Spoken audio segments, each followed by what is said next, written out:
Assalamualaikum warahmatullahi wabarakatuh. Anak-anakku yang dirahmati Allah Subhanahu wa taala. Alhamdulillah di hari ini, di kesempatan kali ini kita dapat bermuajahah kembali, bertemu kembali dalam pembelajaran fikih. Nah, sebelum daripada itu, Bapak ingin menanyakan kepada anak-anakku semua, siapa yang tadi pagi mandi dan berwudu? Ayo jawab yang jujur. Siapa yang mandi, siapa yang gak mandi? Nah, menurut kalian, kenapa sih mandi wudu itu penting bagi kita? Nah, ini yang kita bahas hari ini. Jadi gini, mandi dan berwudu itu termasuk ke dalam suatu hal yang kita laksanakan. Nah, dalam segi huruf bahasa Arab itu disebut dengan toharoh. Nah, toharoh apa sih? Toharoh itu adalah bersuci dari hadas dan najis. Ya. Jadi ketika seseorang hendak menunaikan ibadah, maka kita dalam hal ini mesti bersuci terlebih dahulu. Ya. Kondisi tubuh kita, kondisi jasmani kita semuanya harus dalam keadaan suci ketika kita hendak beribadah. Biar apa? Biar ibadah kita sah, diterima oleh Allah Subhanahu wa taala. Maka dari itu penting ya kita memahami istilah toharoh ini. Jangan sampai ibadah kita jalan tanpa didasari dengan toharoh. Nah, sebelumnya ya, tadi Bapak sampaikan, toharoh itu apa? Bersuci dari hadas dan najis. Nah, contoh daripada toharoh apa sih? Ayo. Nah, toharoh itu banyak. Ya. Toharoh itu banyak. Ada istinja, gitu kan? Kalau istinja berarti bersuci dari najis. Ya, ketika dari kubul dan dubur kita keluar suatu hal, ya, keluar najis, maka istinja. Nah, istinja ini penting, ya. Di samping sisi kesehatan, ataupun ketika kita hendak ibadah, kemudian tidak istinja, maka ibadah kita tidak sah. Maka dari itu penting bagi kita masalah toharoh ini. Kemudian yang kedua, ada masalah berwudu. Nah, ini yang perlu kita jelaskan. Ya, istinja oke, tadi sudah, menghilangkan najis kita sudah. Nah, ini yang sangat-sangat mendekati terhadap ibadah kita, yakni berwudu.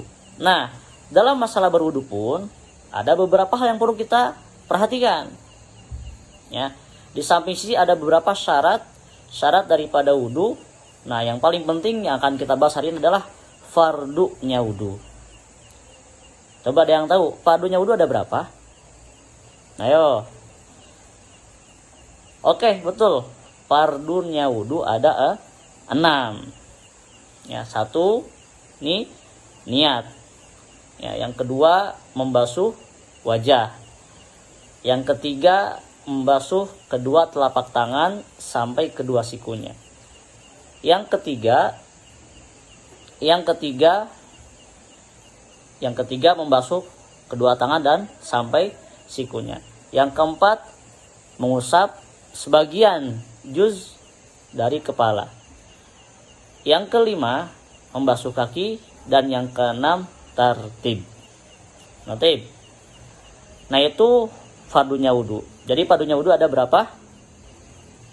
Ada 6. Pertama niat, kedua membasuh wajah, ketiga membasuh telapak tangan sampai kedua sikunya, yang keempat mengusap sebagian dari kepala, yang kelima membasuh dua kaki sampai mata kakinya, yang keenam tertib. Sebagaimana Allah Subhanahu wa taala berfirman dalam Quran surah Al-Maidah ayat 6, ya ayyuhalladzina amanu idza qumtum ila shalah fagsilu wujuhakum wa aydikum ilal marafiq wamsahu biru'usikum wa arjulakum ilal ka'bain.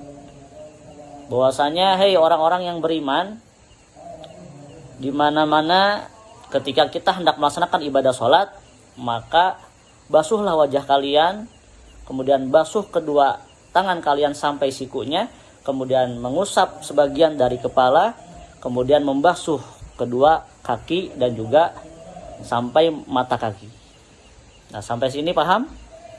Jadi inti dari masalah ini adalah ketika kita hendak melaksanakan ibadah sholat, harus toharoh terlebih dahulu, harus bersih terlebih dahulu. Jangan sampai kita ibadah kemudian kita tidak berwudu, percuma, nggak ada apa-apa.